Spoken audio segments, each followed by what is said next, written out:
Well, hello. We're going to voyage back quite a ways tonight, about 8 years. We're going to go to March 6th, 2016, when I first discussed the sailor Reglus. So what's changed? Do I still like it? Or is it going to get put in the giveaway or sell pile? Let's find out.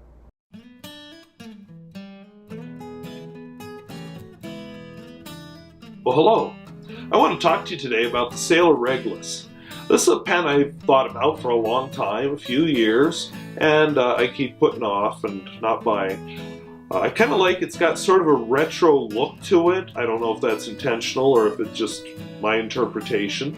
The plastic's a little bit different feel from the resins used in other fountain pens, but it's nice. Snap cap. The grip is the same plastic. It is a cartridge converter pen. I have a cartridge in it. I need to order a converter. A converter did not come with the pen, so I have one on order. As far as writing with it, Definitely digging back in history here with this very 70s looking pen. This is the Sailor Reglus. This is one of my earliest jet pens purchases. And I wanted to try a sailor without, the sailor cost. So one thing worth noting, let's just dial down the exposure a little bit. A lot bit. Alright, doing my best. It's orange, but it sparkles.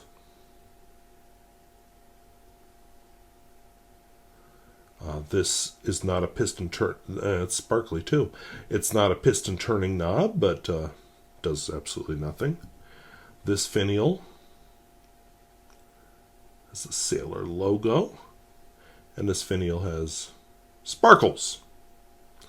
Right here, we got since 1911, and, Sailor since 1911. Snap cap, and we have a steel Sailor nib.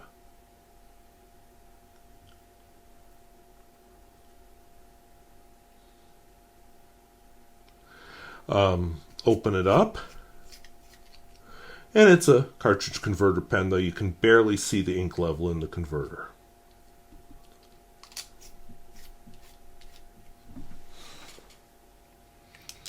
So let's try writing with it. So the ink in this pen, let's dial the exposure back up now. The ink in this pen is Pilot Blue Black.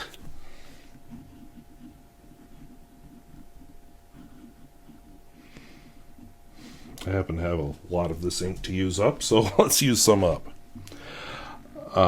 Flex, if you watched my original video, I definitely abused this nib. Fortunately, it survived that abuse, and in the year, almost a decade since I filmed this video, I've learned a lot about how to treat a nib. I just didn't know. To me, that looks like an extra fine, and that could be the Japanese thing. Japanese fines tend to be much finer than a Western one, but for my purposes, it just doesn't write dark enough. So I usually press down a little bit. Oops. Wetness and flow.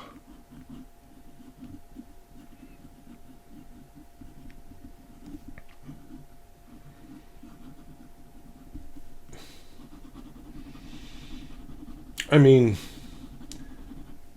it's a very fine nib, so, what do you expect? Smear test.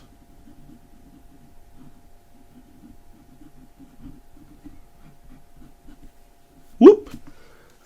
Not bad. Reverse writing.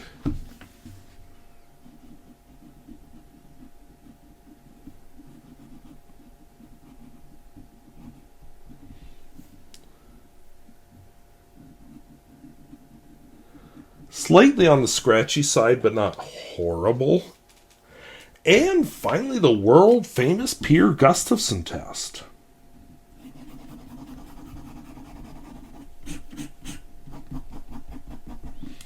Which I think it passed very well.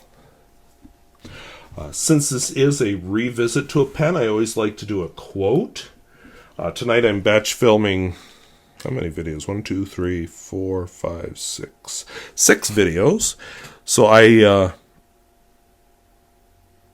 think it'll be fun to find some travel quotes.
Then you do.